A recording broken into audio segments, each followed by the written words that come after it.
Coronavirus a preoccupare ora sono i casi provenienti dall'estero, lo ha detto il governatore Zaia, che chiede al governo di portare in Parlamento la proroga dello stato di emergenza.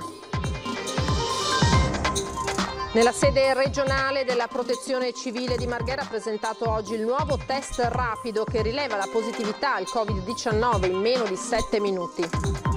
Giornata di campagna elettorale oggi a Mestre, con Sitran che corre come candidato sindaco con la sua civica, mentre il sottosegretario Baretta ne ha ben 5 e Michele Boato presenta ecologia e solidarietà. Nuovo filone nell'indagine sulle vendite in nero attraverso l'utilizzo di POS intestate a un'agenzia di cambiavalute. La Guardia di Finanza ha scoperto un'altra vetreria a Murano.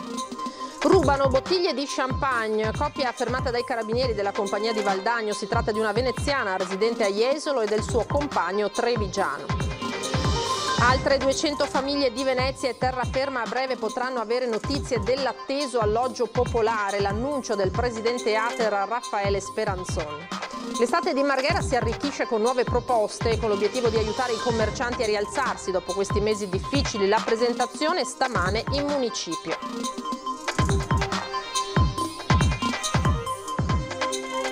Buonasera, eccoci di nuovo in diretta, edizione veneziana dei telegiornali di Antenna 3. Partiamo dal coronavirus e dalla nuova preoccupazione, quella legata ai casi provenienti dall'estero. Lo ha detto oggi all'unità di crisi di Marghera il governatore Zaia, che ha anche annunciato come sia stato sequenziato il ceppo virale della Serbia. Zaia che ha chiesto al governo di portare in Parlamento la proroga dello stato di emergenza.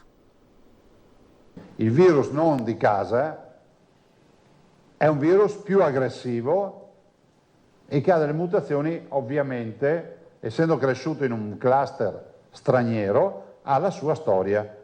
Una storia che preoccupa lo stesso governatore Luca Zaia e le autorità sanitarie, che sui casi provenienti dall'estero stanno intensificando la sorveglianza sanitaria. Il Benin, la Serbia, il Kosovo, la Macedonia, le badanti moldave e i parenti dall'Australia, vi cito tutti i casi che conosciamo, il Congo. Del resto la geografia del contagio sta mutando velocemente e uno studio congiunto delle ULSS 6 e 9 sui casi di rientro dalla Serbia dimostra una carica virale elevatissima. Questi i risultati del sequenziamento. I virus dei 4 tamponi sono identici fra loro, quindi è lo stesso ceppo, la stessa mutazione, e appartenenti al cluster dei virus isolati in Serbia. Ciò vuol dire che i virus serbi sono gli stessi, cioè tra loro e uguali a quello in Serbia, ben diversi dai virus finora isolati in Veneto e in Italia. Avete capito perché bisogna stare attenti al virus che entra? Sotto controllo invece i cosiddetti cluster domestici contrassegnati da una carica virale bassa, dato che Zaia sottolinea senza lasciare spazio a fraintendimenti. A parlare in questa fase sono ancora una volta i tamponi. Non è una questione di residenza o di carta d'identità, è una questione semplicemente sanitaria. Come prima li facevamo a tappeto su di noi perché eravamo noi quelli infetti. Capitolo connesso, la proroga dello stato di emergenza annunciata dal Premier Conte perlomeno fino al 31 di ottobre. Per Zaia la questione va spiegata nel dettaglio e portata in Parlamento. Quanti poteri dare, quanti poteri non avere, cioè c'è tutta una serie di riflessioni che io spero che questo tema sia affrontato in Parlamento. Considerate poi che c'è qualche collega che mi dice: ma senti, non ti è venuto un dubbio? Non ci hanno fatto votare a luglio perché c'è lo stato d'emergenza, adesso se ce ne fanno un altro non ci fanno votare più. Quindi magari chiarire anche sta roba non sarebbe male. Però dico, fondamentale coinvolgere il Parlamento su questa partita. È una grande novità e per certi versi può risultare decisiva nella lotta al coronavirus. Parliamo del nuovo test rapido che è stato presentato proprio oggi nella sede regionale della Protezione Civile e che rileva la positività al Covid-19 in meno di 7 minuti. Non solo costa 12 euro contro i 18 di un normale tampone, ma è anche estremamente più svelto. Il responso all'eventuale positività al Covid-19 arriva in appena 7 minuti, anzi anche meno, nella prova che è stata effettuata nella sede regionale della Protezione Civile di Marghera da Roberto Rigoli, primario di microbiologia a Treviso e vicepresidente nazionale dei microbiologi. Anche questo nuovo test rapido, che potrebbe trovare in futuro una commercializzazione al dettaglio, si esegue con un tampone nelle narici. Il liquido nasale inizia a migrare lungo la saponetta e c'è un punto in cui sono presenti degli anticorpi specifici contro il virus Covid-19.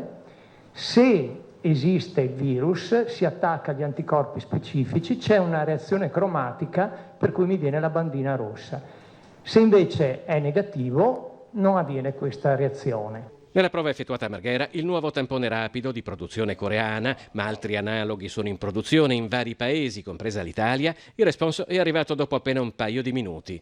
La sperimentazione è già partita su oltre 1000 persone, oltre che all'US2 Marca Trevigiana, anche in altre aziende sanitarie della regione. I dati raccolti saranno trasferiti allo Spallanzani di Roma e al Ministero della Salute perché tengano in considerazione di inserire il test nel piano di sanità pubblica. Stiamo ipotizzando di utilizzarlo nei pronto soccorsi, perché i pronto soccorsi hanno ripreso ad avere affluenza elevata, per cui con la storia di aspettare il tampone positivo o negativo fatto in biologia molecolare, certe volte i pazienti devono stare là 1 ora e mezza, 2 ore, 2 ore e mezza. Questo test rapido mi consente subito di classificarlo. Se avessimo avuto a disposizione questo test il 21 febbraio all'arrivo del coronavirus, ha commentato il presidente della regione Luca Zaia, saremmo potuti partire a 100 all'ora nei controlli.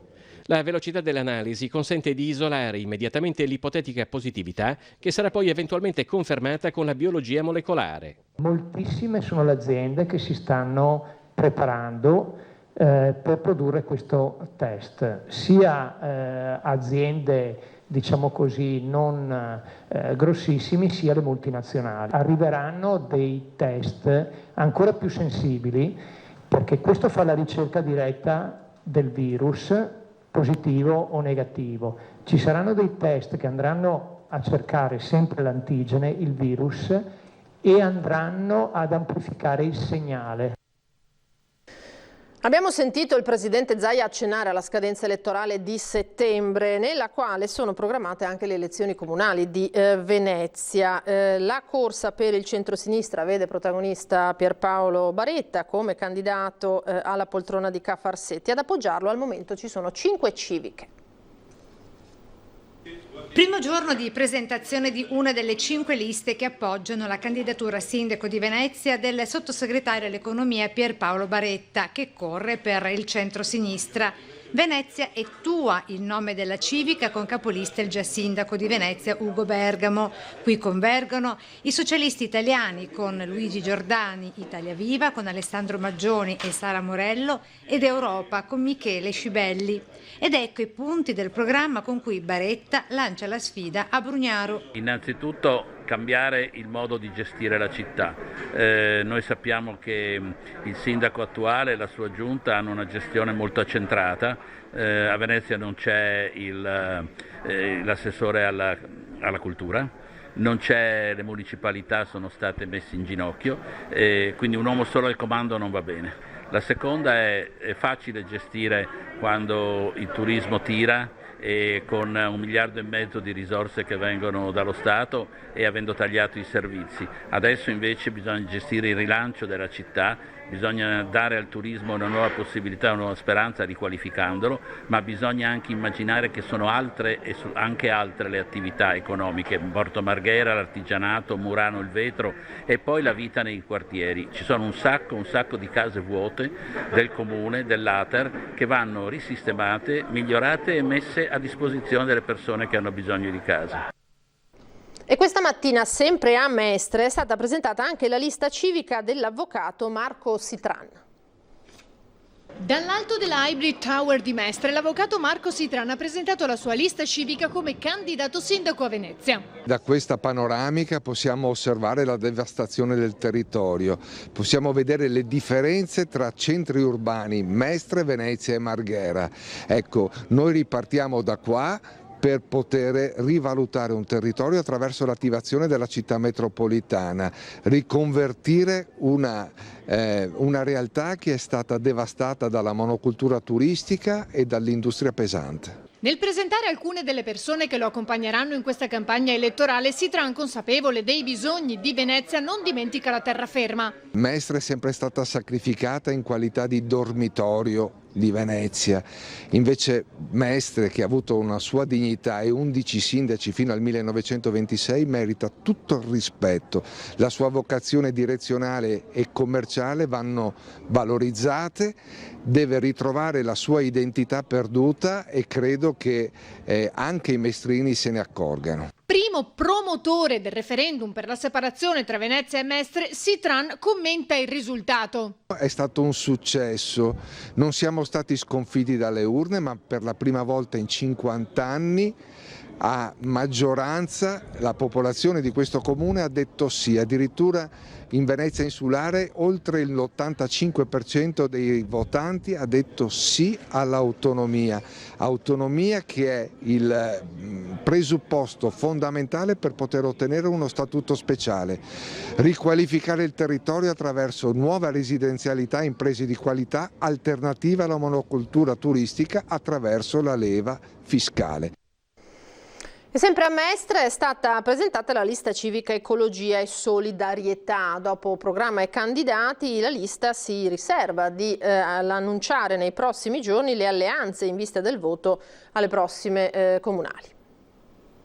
Stiamo raccogliendo le forze perché in Consiglio Comunale vadano delle persone per bene, attive, coraggiose e che siano dirimpettai, che siano i riferimenti delle nostre lotte, delle nostre battaglie per l'ambiente e per la salute. Una presentazione tra la gente sul Ponte della Campana tra Via Poerio e Piazza Ferretto per un progetto nato e cresciuto in 2 mesi di incontri, stesura del programma, scelta del simbolo e adesioni di candidati e sostenitori.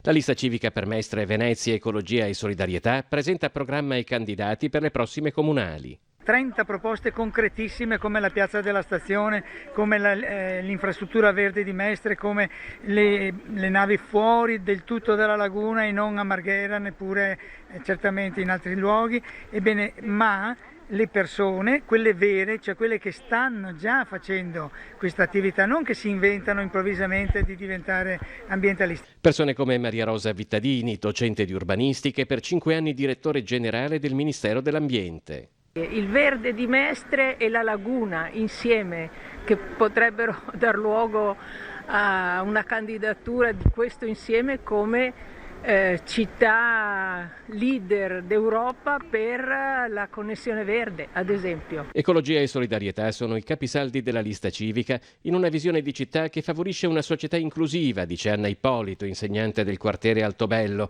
una città che va oltre i pur necessari bar e centri commerciali. Per questo prima io mi sono battuta per le piazze, ho parlato della piazza davanti alla stazione e ho parlato dei possibili luoghi che possono diventare centri di aggregazione come i 3 edifici storici dell'ex ospedale Umberto I per bambini piccoli e quindi servizio anche per i genitori che lavorano, per gli anziani, per i disabili e per i ragazzi. A breve arriveranno anche novità sulle alleanze. Vogliamo stare assieme ad altre liste perché la paura della dispersione dei voti è giusta e quindi se 2 o più liste si mettono assieme certamente la dispersione dei voti non c'è più, insomma si raccolgono tutte le forze, ma lo decidiamo la prossima settimana con chi staremo. Ora la cronaca, c'è un nuovo filone nell'indagine sulle vendite in nero attraverso l'utilizzo di POS intestati a un'agenzia di cambiavalute. La Guardia di Finanza ha scoperto un'altra vetreria a Murano. 4 milioni di euro di ricavi non dichiarati tra il 2014 e il 2018 per un'evasione dell'imposta sul reddito pari a 1 milione di euro. La Guardia di Finanza ha contestato a una vetrieria di Murano l'omessa dichiarazione, per cui il GIP del Tribunale di Venezia ha disposto il sequestro finalizzato alla confisca dei conti correnti fino a 1 milione di euro. 8 gli indagati, i 2 amministratori pro tempore della vetrieria, il responsabile di un'agenzia di cambiavalute e 5 altri amministratori delle imprese coinvolte e dipendenti dell'agenzia di cambio. Il provvedimento è stato eseguito dai finanzieri del secondo nucleo operativo metropolitano di Mestre.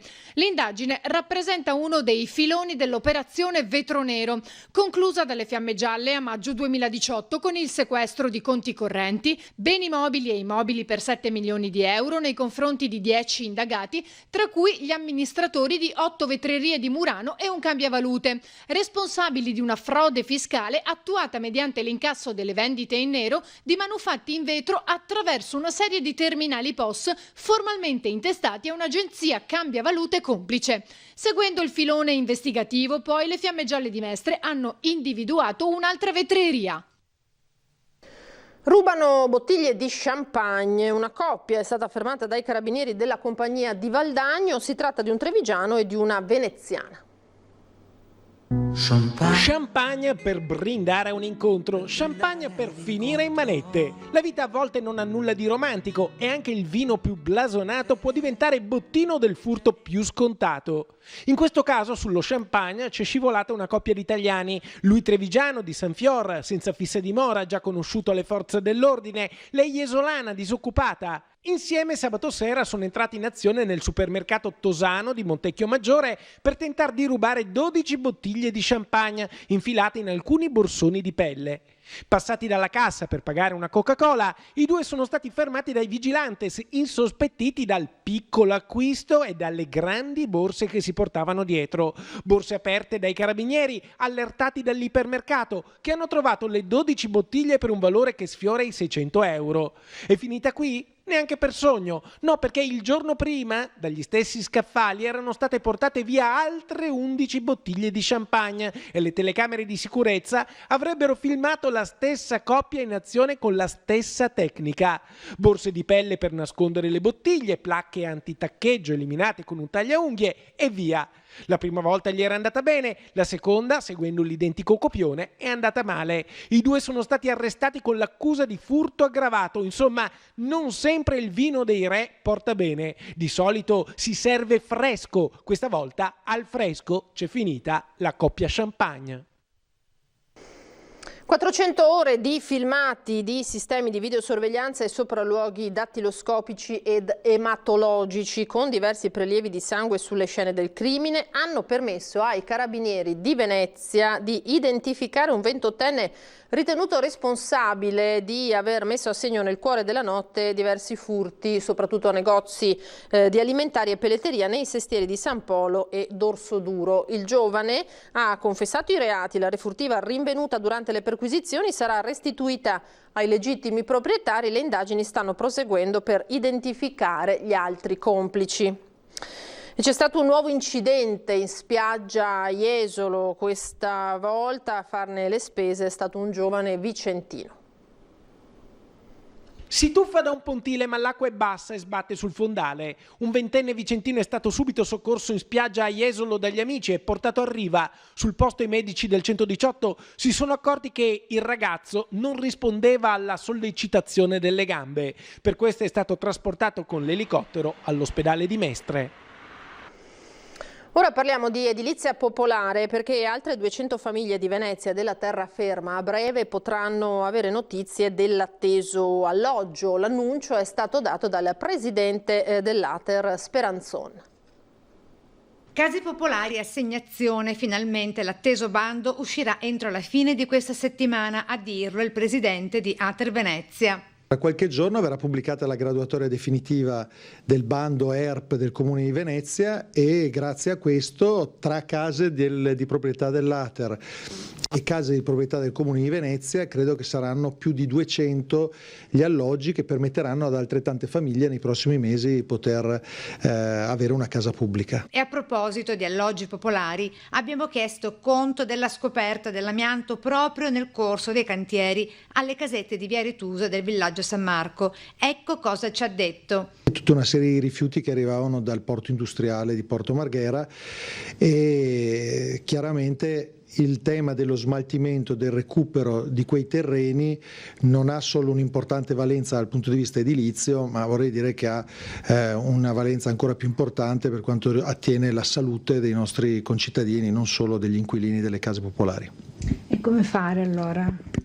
come fare a lavorare per mettere in condizioni quegli spazi. In quel caso non stiamo parlando di case dell'Ater, in alcuni casi sono case del comune, in alcuni casi sono diventate case private. Sapere insomma che ci sono questi problemi da un lato mi fa piacere, perché sapevamo tutti che c'erano questi problemi. Nel momento in cui emergono ci si deve porre necessariamente anche il problema di come risolverli, e quindi adesso le istituzioni non possono non intervenire in modo adeguato per mettere in sicurezza quel territorio. La buona notizia arriva invece dal quartiere Pertini, con le manutenzioni ai tetti terminati con 6 mesi d'anticipo. Cercheremo ovviamente di garantire un servizio sempre migliore anche nei prossimi mesi ai nostri utenti, ai nostri inquilini. E per concludere la questione emergenza abitativa con la storia di Giorgio Angeletti, il pensionato 72enne rimasto senza casa insieme alle sue gattine, il cui carteggio da Marcon, dove risiede, deve però arrivare giocoforza all'Ater. Laddove è necessario i comuni ci interpellano per casi di emergenza abitativa, noi cerchiamo di corrispondere risposte positive, insomma, laddove però arrivano segnalazioni a noi da parte appunto delle amministrazioni comunali. Ora la palla passa agli affari sociali del comune di Marcon. L'estate di Marghera si arricchisce con nuove proposte con l'obiettivo di aiutare i commercianti a rialzarsi dopo questi mesi difficili. La presentazione oggi in municipio. Oltre ai numerosi appuntamenti che arricchiranno l'estate di Marghera, ci saranno altre 3 serate all'insegna della musica e delle specialità gastronomiche della tradizione. 3 Nights for Marghera, uniti insieme per la ripresa. Sono state scelte la notte del Redentore, il 31 luglio e la notte di Ferragosto, per trovare degli altri motivi di aggregazione assistendo a spettacoli, dando la possibilità anche separatamente da Marghera Estate, cioè abbiamo occupato dei buchi di programmazione perché cerchiamo di gestire le cose in maniera più corretta possibile, per poter stare comunque assieme, mangiare in compagnia e dare un sostegno alla difficile situazione dei commercianti, perché chiaramente il periodo di crisi ha colpito anche loro. È un modo di recuperare la socialità, è un modo di stare insieme, è un modo di guardarsi negli occhi. Gli incontri di questa mattina, presentati stamattina, sono particolarmente importanti perché vedono la partecipazione diretta, il protagonismo diretto dei commercianti, degli esercenti della piazza, delle associazioni che comunque sostengono tutto il programma estivo, e questa fa la differenza, la rende ancora più vitale. L'obiettivo di queste 3 serate, in aggiunta agli altri eventi, è proprio quello di avanzare proposte che siano vicine anche dal punto di vista spaziale agli operatori economici della piazza. Abbiamo pensato che facendo delle animazioni musicali e poi ovviamente anche di carattere enogastronomico in prossimità dei ristoranti della piazza, cioè vuol dire mettere il complessino, il quintetto o il duo vicino al ristorante, e in prossimità sempre di questo mettere anche qualcos'altro in termini di animazione, fosse un momento nel quale si spera di aiutare un po' i commercianti del territorio che stanno passando un momento veramente difficile. È tutto, grazie per averci seguito, io mi fermo qui, vi lascio alle previsioni del tempo per domani, arrivederci.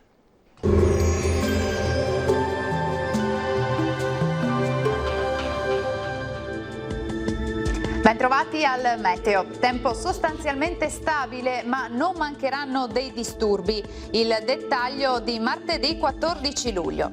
Sul Veneto bel tempo con ampio soleggiamento su tutti i settori, il cielo si presenterà sereno o al massimo poco nuvoloso. Nel pomeriggio e in serata più nubi sui rilievi alpini, dove potrebbero verificarsi anche degli acquazzoni. Temperature lievemente sotto la media stagionale, minime fino a 19 gradi, valori massimi compresi invece tra i 23 e i 28 gradi all'incirca. Stessa situazione anche sul Friuli Venezia Giulia, con sole presente su tutto il territorio regionale, vedete sarà sereno o al massimo con poche nubi sparse. Temperature minime tra 15 e 18 gradi, massime comprese invece tra i 26 e i 27 gradi all'incirca. Ci spostiamo infine sul Trentino Alto Adige con occasionali temporali, qui alternati a pause più asciutte e anche maggiormente soleggiate, quindi anche qui sarà un po' instabile. Temperature minime sui 15-16 gradi, massime sui 26-27 gradi. Dal meteo di Antenna 3 per ora è tutto, grazie per l'attenzione, arrivederci.